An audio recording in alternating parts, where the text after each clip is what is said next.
नमस्कार, news India देख रहे हैं आप और आपके साथ मैं हूं सुरभि तिवारी। कोलकाता में डॉक्टर से दरिंदगी के मामले में लगातार उबाल आ रहा है। हर तरफ गुस्सा है। ट्रेनी डॉक्टर के साथ हैवान ने वो किया जिसे सुनकर कोई भी सहम जाए। एक लेडी डॉक्टर के साथ पहले तो रेप किया गया और फिर उसे मौत के घाट उतार दिया गया। अब देश के डॉक्टरों के साथ आम लोग प्रदर्शन कर रहे हैं। कोलकाता पुलिस ने आरोपी को गिरफ्तार कर लिया। बावजूद इसके कलकत्ता हाई कोर्ट ने सीबीआई जांच की सिफारिश की तो पश्चिम बंगाल की मुख्यमंत्री ममता बनर्जी ने दोषी को फांसी दिए जाने की मांग कर दी है। दूसरी तरफ बीजेपी मुख्यमंत्री ममता बनर्जी के इस्तीफे की मांग कर रही है।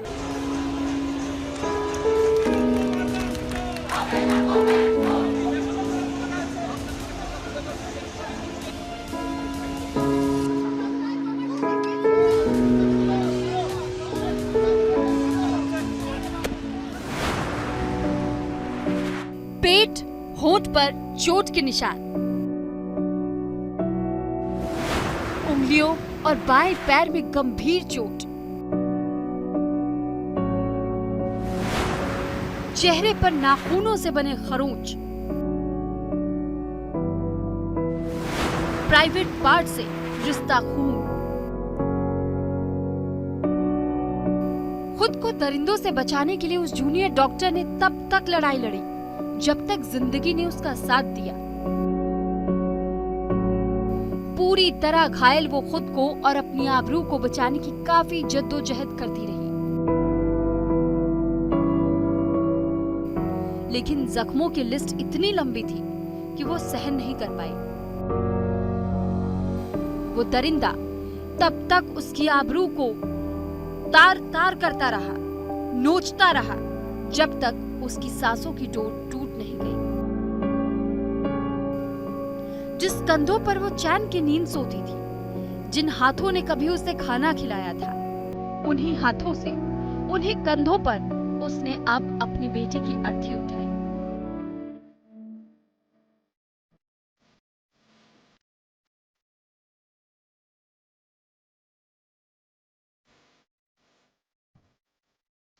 वहां मौजूद हर शख्स का कलेजा कांप उठा। बड़े जतन से उसने अपनी बिटिया रानी को डॉक्टर बनाने का सपना संजोया था।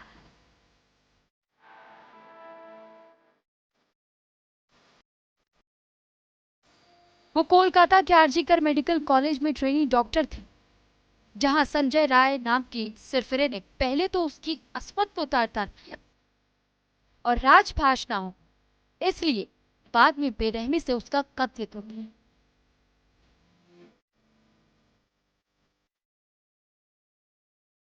डॉक्टर की जब पोस्टमार्टम रिपोर्ट आई, उसके बाद तो हर कोई सन्न रह गया। डॉक्टर के साथ रेप की बात सामने आई, जिसने डॉक्टर महकमा समेत पूरे देश को झकझोर कर रख दिया। We have nothing to say. We are speechless right now, and we just want justice. We just want a proper solution of this, because this is not the thing that should happen. This is not human. हम लोग तो सब human हैं. We are human. This is not human thing that whatever this crime has done, that people have done, whoever they are behind this thing, this is not human. अस्पताल में तोड़फोड़ करती ये भीड़, सड़कों पर प्रदर्शन करते ये डॉक्टर्स, ये तस्वीर है कोलकाता की।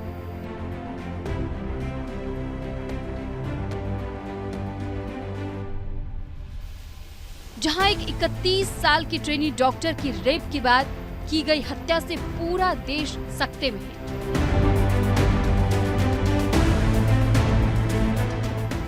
दिल्ली से लेकर देहरादून तक, कोलकाता से लेकर मुंबई तक डॉक्टर प्रदर्शन कर रहे हैं। ये तस्वीर Delhi lady Harding medical college की है, जहां ट्रेनी डॉक्टर को न्याय दिलाने के लिए डॉक्टर प्रदर्शन कर रहे हैं।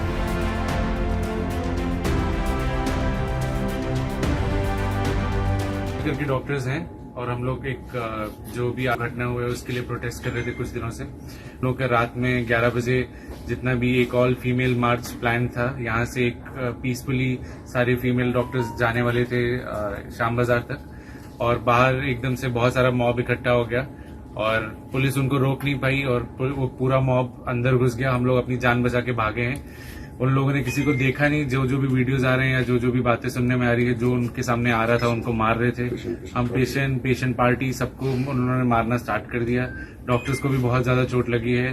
कोई इधर, सब लोग अलग अलग जगह छुपे हुए हैं। जैसे आप देख ही रहे, हम लोग भी एक जगह पे छुपे हुए हैं। और जितनी भी गर्ल्स थी, जितनी फीमेल डॉक्टर्स थी, उनपे भी उन्होंने जितने भी वो लोग थे अटैक किया है। सब लोग अपनी अलग अलग जगह छुपे हुए हैं। हम लोग उनसे कुछ कांटेक्ट भी अभी उतने अच्छे से बना नहीं पा रहे हैं। कोलकाता में ट्रेनी डॉक्टर के साथ जिस तरह का सलूक किया गया, जिस तरह से रेप के बाद उनकी हत्या की गई, उसके बाद पूरे देश में गुस्सा और उबाल है। कोलकाता से लेकर दिल्ली में प्रदर्शन हो रहे हैं। सियासी पार्टियां सवाल उठा रही हैं। लेकिन डॉक्टरों का दो टुक कहना है कि उन्हें न्याय चाहिए।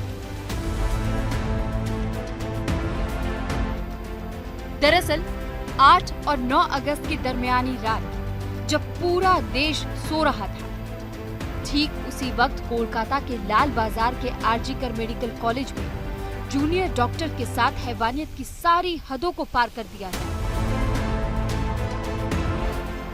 मंचले ने तब तक अपनी मनमानी की जब तक कि उसकी सांसों की डोर टूट नहीं गई। मृतका मेडिकल कॉलेज में चेस्ट मेडिसिन विभाग में प्रशिक्षु डॉक्टर थे। जिस वक्त उनके साथ इस तरह की वारदात हुई, उस वक्त जूनियर डॉक्टर्स अस्पताल में रात में ड्यूटी कर रहे थे।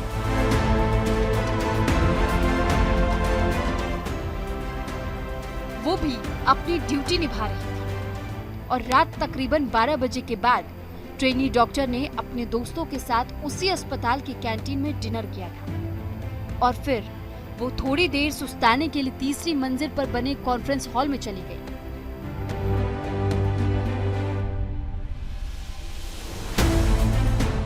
किसी को इस बात की भनक मिलती तब तक बहुत देर हो चुकी थी। उससे पहले ही सुबह उसकी मौत की खबर ने सबको झकझोर कर रख दिया।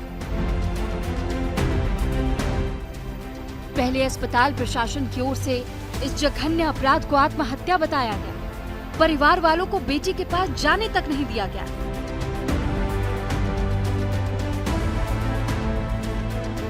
घंटों इंतजार के बाद परिवार वाले जब अपनी बेटी के पास पहुंचे, बेटी के शव को देखकर उन्हें किसी अनहोनी का इल्म हो चुका था।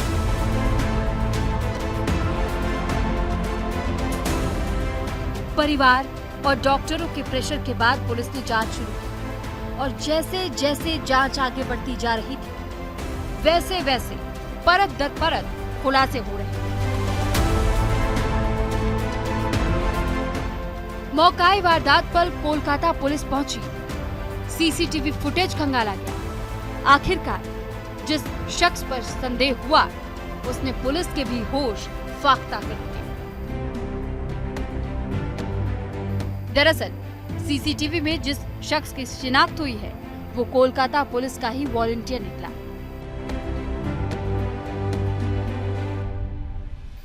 आलम तो ये था कि वारदात को अंजाम देने के बाद वो अस्पताल के पास पुलिस बैरक में चैन की नींद सो रहा था। मौके पर जूनियर डॉक्टर की लाश के साथ उसका लैपटॉप और मोबाइल पड़ा मिला, साथ ही एक ब्लूटूथ नेक बैंड। लाश पर ऊपरी कपड़े तो थे, पर नीचे के नहीं। कोलकाता पुलिस जब अपनी तफ्तीश शुरू करती है, नाइट शिफ्ट में मौजूद तमाम स्टाफ से पूछताछ होती है।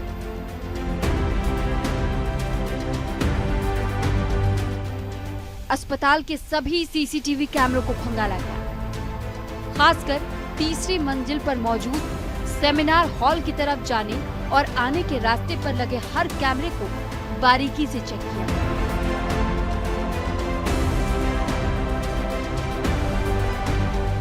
और तब पहली बार उसी कैमरे में लड़खड़ाता संजय रॉय नजर आया। उसके बाद जब पुलिस ने बारीकी से पड़ताल की तो पता चला कि संजय जब सेमिनार हॉल की ओर जा रहा था, उसके गले में ब्लूटूथ था, लेकिन जब वापस आया तो ब्लूटूथ गायब मिला।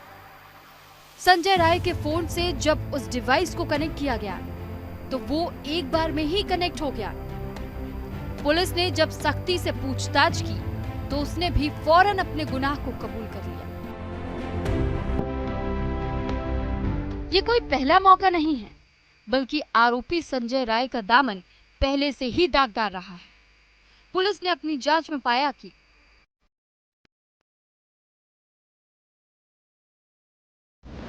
आरोपी संजय राय का फोन पॉर्न वीडियो से भरा हुआ था। पॉर्न वीडियो बेहद ही खतरनाक और हिंसक तौर पर उसके फोन में पाए गए। पॉर्न वीडियो में भयानक हिंसा देखी गई। हिंसक और अश्लील वीडियो देखने की लत संजय रॉय को पहले से थी।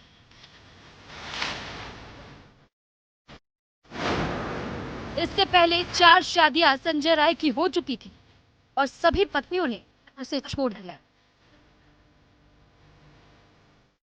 कोलकाता पुलिस जब उस हैवान को हिरासत में लेकर जा रही थी, तब जिस तरह उसके चेहरे के भाव थे, जिस तरह वो मुस्कुरा रहा था, मानो जैसे उसे अपने करने का कोई पछतावा ही नहीं। इस बीच परिवार और डॉक्टरों को इस बात का अंदेशा था कि उसके साथ और भी लोग इस वारदात में शामिल हो सकते हैं।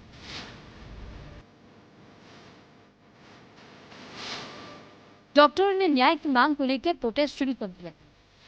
देखते ही देखते देश भर के डॉक्टरों का समर्थन मिलने लगा। मामले की गंभीरता को देखते हुए कलकत्ता हाई कोर्ट ने केस की जांच का जिम्मा सीबीआई को सौंपा।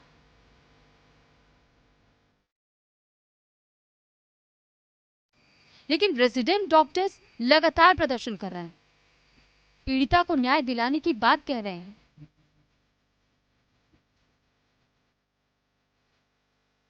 इस बीच जूनियर डॉक्टर की पोस्टमार्टम रिपोर्ट ने उसके सारे जख्मों का हिसाब दे दिया।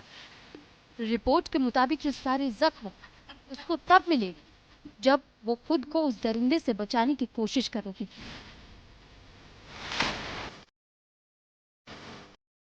पोस्टमार्टम रिपोर्ट के मुताबिक ट्रेनी डॉक्टर के प्राइवेट पार्ट पर गहरे घाव मिले। चिल्लाने से रोकने के लिए नाक, मुंह और गला बलपूर्वक दबाया गया।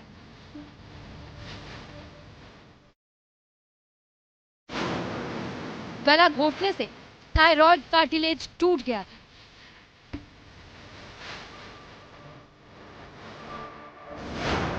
सर को दीवार से सटाया जिससे चिल्ला ना सके।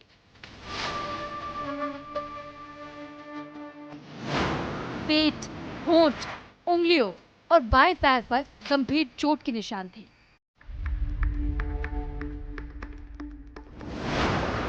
चश्मे के शीशे के टुकड़े आंखों में घुसे हुए।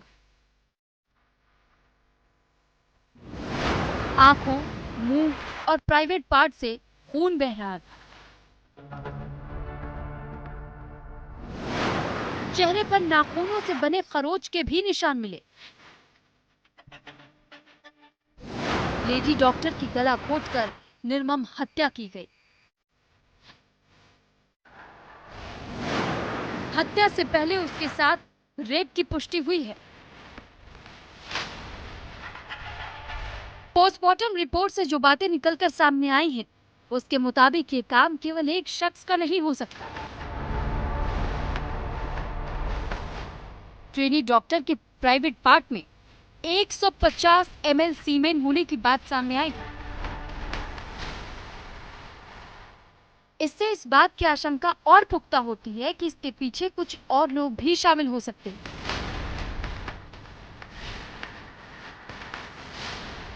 जब 14 अगस्त की दरमियानी रात देश स्वतंत्रता दिवस के जश्न की तैयारी कर रहा था, उस वक्त भीड़ ने आरजीकर मेडिकल कॉलेज पर हमला किया, उत्पात मचाया, तोड़फोड़ की। तकरीबन 40 से 50 की तादाद में उपद्रवियों ने अस्पताल में जमकर उत्पात मचाया। सरकारी संपत्ति को तो नुकसान पहुंचाया ही, साथ ही भीड़ चेस डिपार्टमेंट तक दाखिल हो गए। गुंडे अपनी मनमानी करते रहे, पुलिस तमाशबीन बनी, बस देखती रही। गुंडों ने तो कोलकाता पुलिस तक को नहीं बख्शा। लोगों का रक्षा खुद को सुरक्षित रखने के लिए भीड़ से भागता दिखा। उसे देखते हुए इतना तो कहा ही जा सकता है कि भीड़ वहां किसी तय एजेंडे के तहत सबूत मिटाने के लिए आई। हालांकि बाद में कोलकाता पुलिस ने 19 लोगों को गिरफ्तार किया। पुलिस ने कई सीसीटीवी फुटेज भी बरामद की, जिसकी गहन जांच की जा रही है। वहीं पश्चिम बंगाल की मुख्यमंत्री ममता बनर्जी ने हमले के पीछे बीजेपी का हाथ होने की आशंका जाहिर की है। साथ ही दोषियों को फांसी की सजा दिए जाने की मांग की है। আমি ছাত্রছাত্রীদের কোনো দোষ দিচ্ছি না, বহিরাগত কিছু রাজনৈতিক লোক যারা বাংলায় অশান্তি করতে চান, বাম এবং রাম, তারা একত্রিত হয়ে এই গন্ডগোলটা করেছে। আমার সবচেয়ে খারাপ লাগছে কি জানেন, ঘটনাটা তো দুঃখজনক। আমরা বারবার বলেছিলাম ফাঁসি চাই, আমি তো কালকেও মিছিল করব ফাঁসির দাবিতে। তদন্ত তাড়াতাড়ি হোক, আমরা তো রবিবারের মধ্যে শেষ করব ঠিক করেছিলাম। তা কোর্ট যখন সিবিআই কে দায়িত্ব দিয়েছে, তারা যে সহযোগিতা চাইবে আমরা করব এবং আমরা সমস্ত ডকুমেন্ট দিয়েছি। रेजिडेंट डॉक्टर्स के संघ यानी कि फॉडा के कोलकाता में ऐलान के बाद इंडियन मेडिकल एसोसिएशन ने भी हड़ताल का ऐलान कर दिया।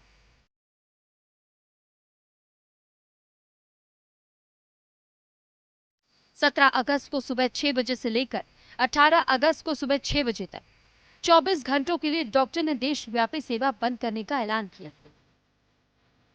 इस दौरान सभी आवश्यक सेवाएं जारी रहेंगी। आपातकालीन विभाग में कर्मचारी मौजूद रहेंगे। हड़ताल के दौरान नियमित ओपीडी नहीं चलेगी और वैकल्पिक सर्जरी नहीं की जाएगी। ट्रेनी डॉक्टर के साथ जिस तरह की हैवानियत हुई, उसके बाद जिस कदर लोगों में गुस्सा है, हो सकता है आने वाले दिनों में अपराधी को कानूनन अंजाम तक पहुंचा दिया जाए।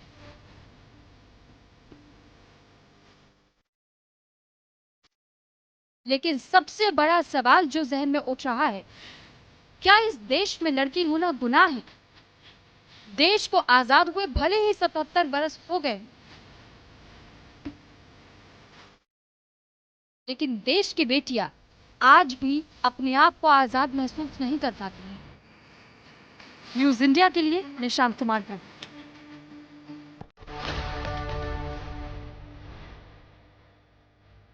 मैं भी बिना कुंडी लगाकर सोती, काश मैं भी लड़का होती। झिल्ली बनकर दौड़ती उड़ती, सारी रात दोस्तों के साथ फिरती, काश मैं भी लड़का होती।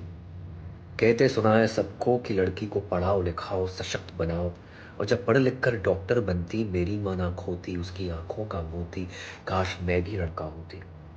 36 घंटे का लगातार कार्य दुश्वार हुआ, बहिष्कार हुआ, बलात्कार हुआ, पुरुष के वहशीपन से साक्षात्कार हुआ, काश उन पुरुषों में भी थोड़े से स्त्रीपन की कोमलता होती, काश मैं ही लड़का होती। कहते हैं सीसीटीवी नहीं था, होता भी तो क्या होता, एक पुरुष सुरक्षा कर्मी जो उस पर नजर रखता, उसकी नजर भी कितनी पाक होती। काश मैं एक लड़का होती, अगर मैं एक लड़का होती शायद आज मैं जिंदा होती। फिलहाल आज के इस बुलेटिन में इतना ही। मुझे और मेरी टीम को दीजिए इजाजत। आप देखते रहिए न्यूज इंडिया, क्योंकि यहाँ खबरों का सिलसिला कभी खत्म नहीं होता।